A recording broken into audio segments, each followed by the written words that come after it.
Okay, welcome everybody. Um, I'm really happy to be here again and teaching and seeing all of you amazing people.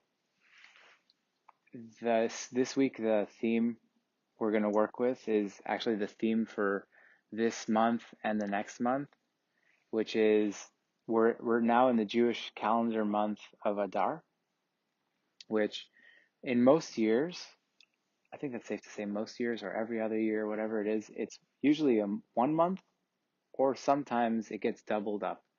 So just a little bit about the Jewish calendar. The Jewish calendar is it's called an intercalated calendar. It's based on the moon, but we are really tied to our our um, our festivals being in the right time of year, in the right season. So that's why Rosh Hashanah sways around the year, but it stays in the fall. Whereas uh, in Islam, they're also a lunar calendar, but they don't intercalate. So Ramadan intercalate. I guess so. I may be saying it wrong. I don't know. I may be saying it wrong. But basically they don't adjust their calendar to the solar calendar, to the seasons. And so what you see is that Ramadan actually changes time of year every year because they're not doing this extra leap month thing that we do in the Jewish calendar. So we have a second Adar this year, which Adar is a special month. It's the month that we have the Purim festival in. And that's the festival in which we're very joyous, and we celebrate not having been not having been on the precipice of being destroyed, annihilated as a people, and having been freed from that based on God, and based on actually one of the very few stories in the Bible where it's a heroine who saves us all.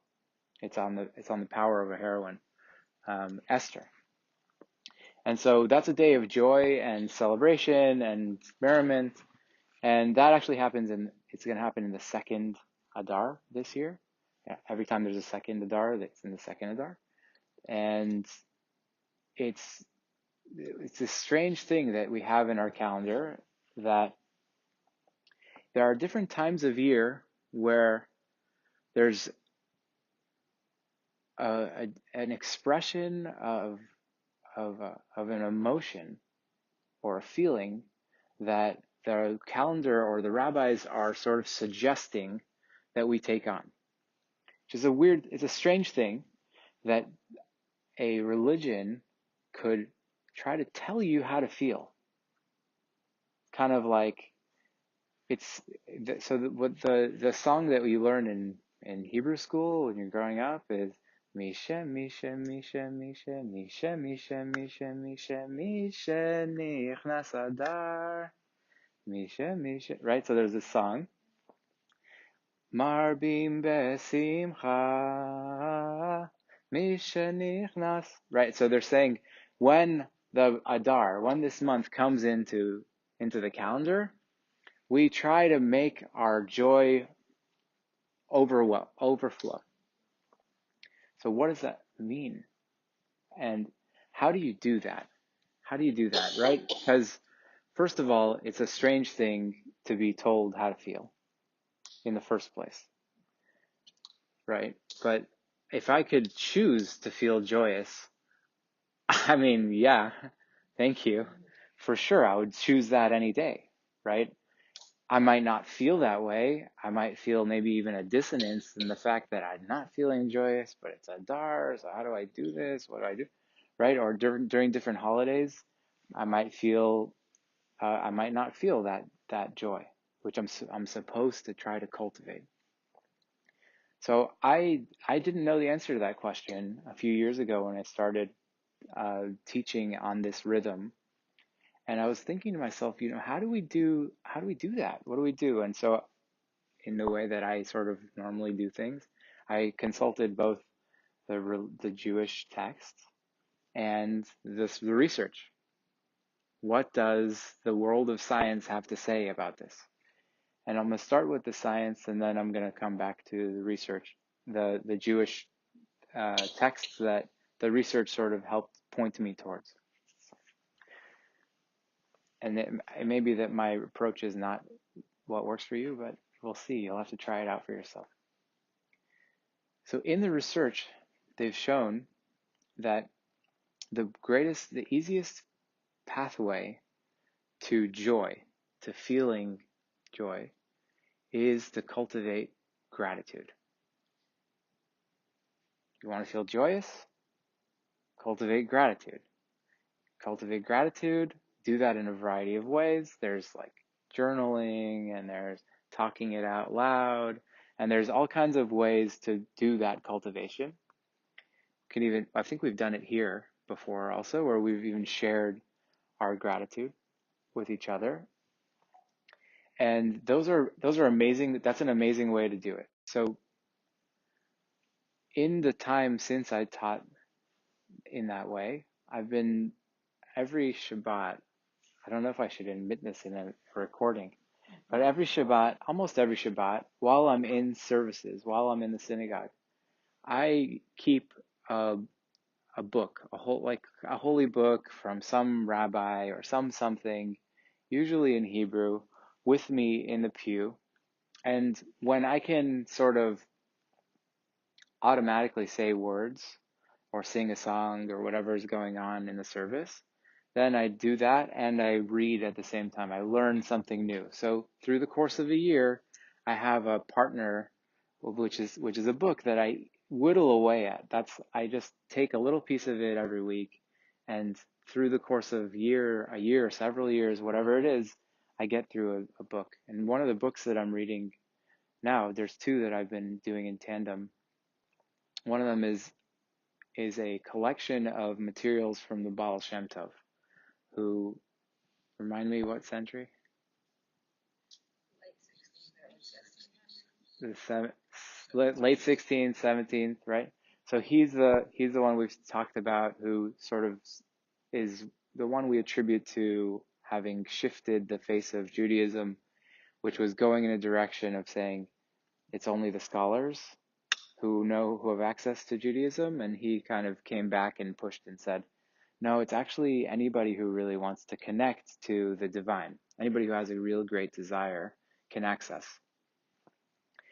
And in his writing, he said something that I found really beautiful and a little challenging. And then I sat with it on retreat, and it became really clear to me how it works a little bit better in my actual life. And he said that within every difficult thing you encounter, based on his students say this is what he said in his name. Every difficulty you encounter in your life, he says, and this, I'm not saying this is true or not true, I'm saying this is what he said, try it for yourself.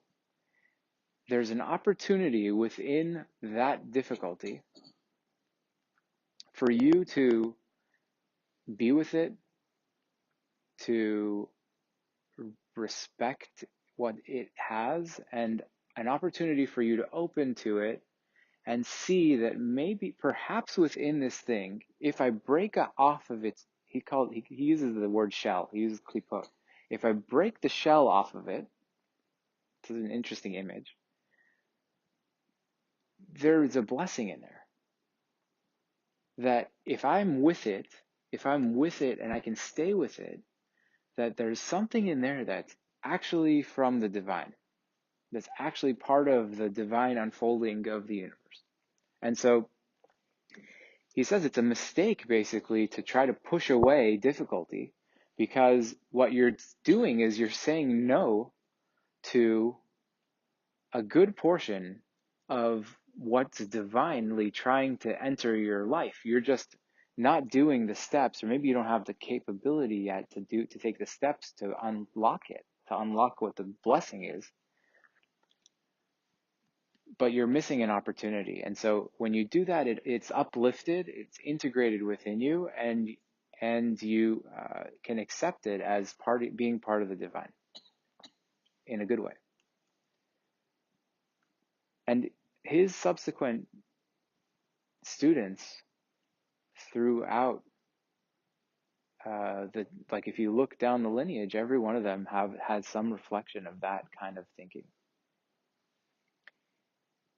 One of the assumptions that I work with when I teach about in a Jewish context, especially, it's really a subtext of everything I do, is I believe in sort of the way that I understand this universe and the current moment and the moment that we're in right now. I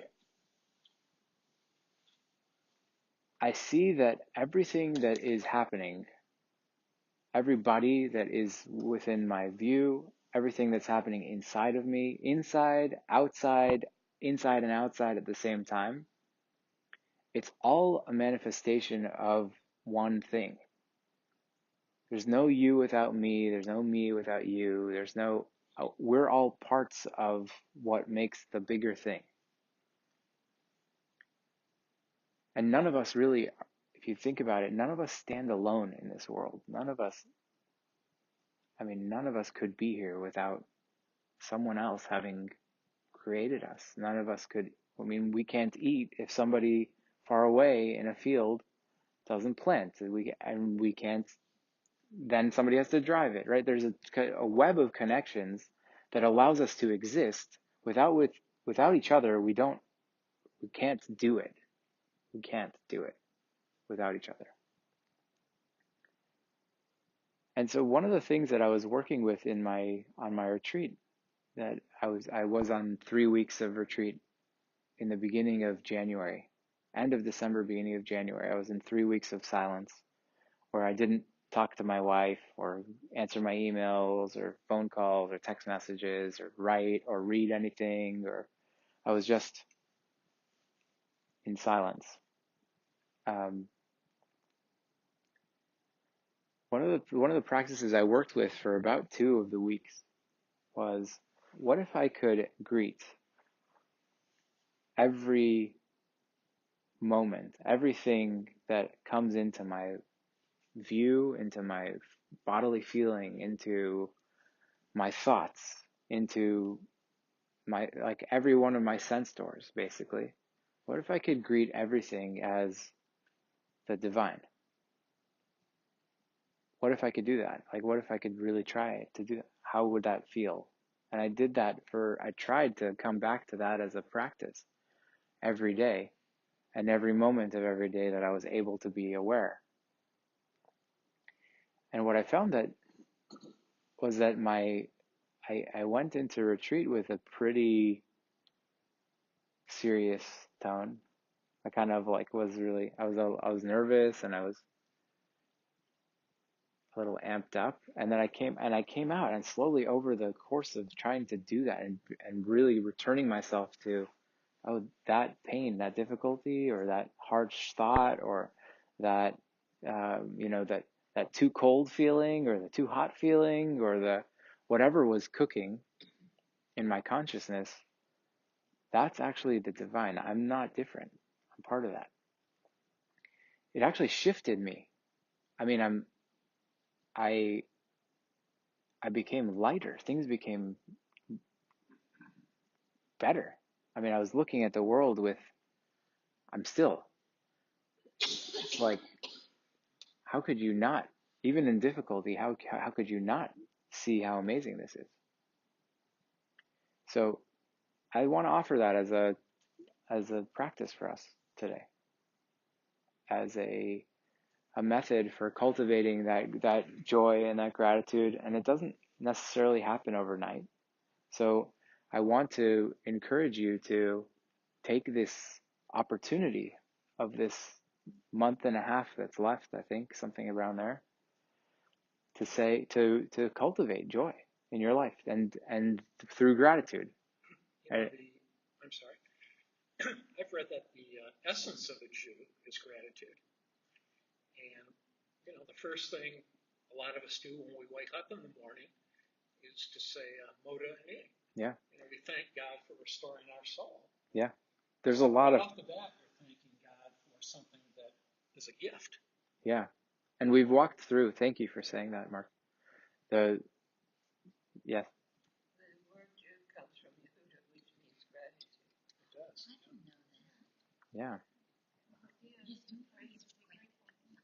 Yeah. That's right. Yeah, when Leah was naming her fourth son, she was thinking, oh, gee, I got more than one fourth of the sons.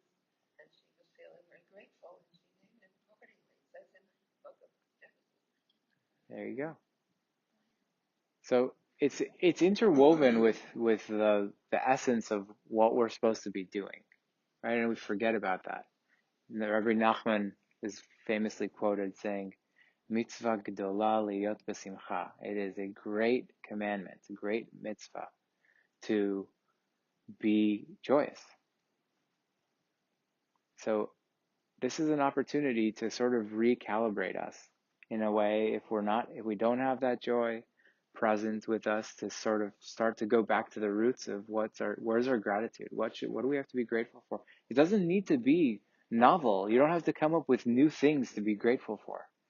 You can just be grateful for the same thing every day, multiple times a day. So the first thing in the morning is a great time.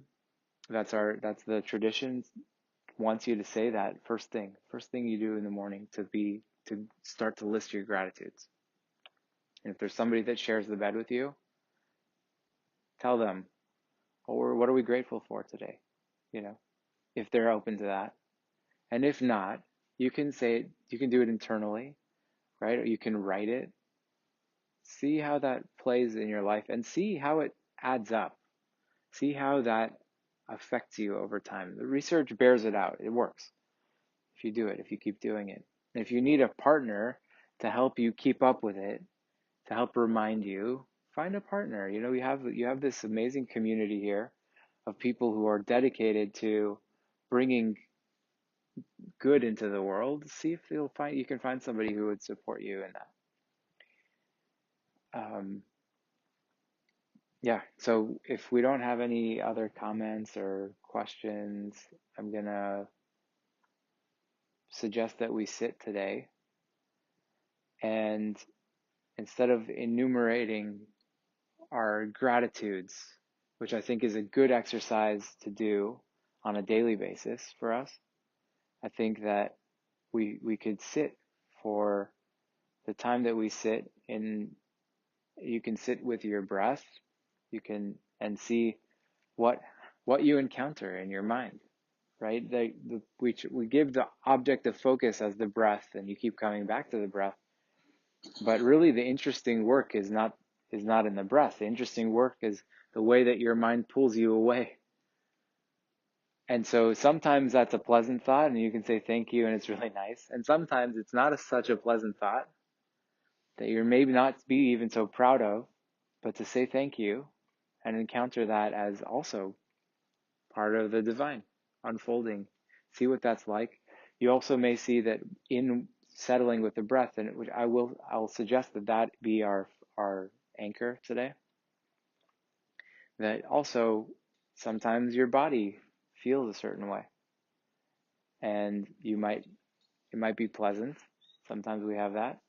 Thank you. You'll say thank you and come back to your breath. And if it's not so pleasant, it's a little harder to say thank you, right? But see what it's like to, maybe if you shift your view, what if it's like, try it. If it doesn't work, you'll report to me, Rabbi, it doesn't work, right? And we'll see how we go from there. But I think that this is a practice that could be tremendously valuable. And I'm offering it to you because it really has helped me a lot. So that's what I think we could try today, and we'll see how that goes.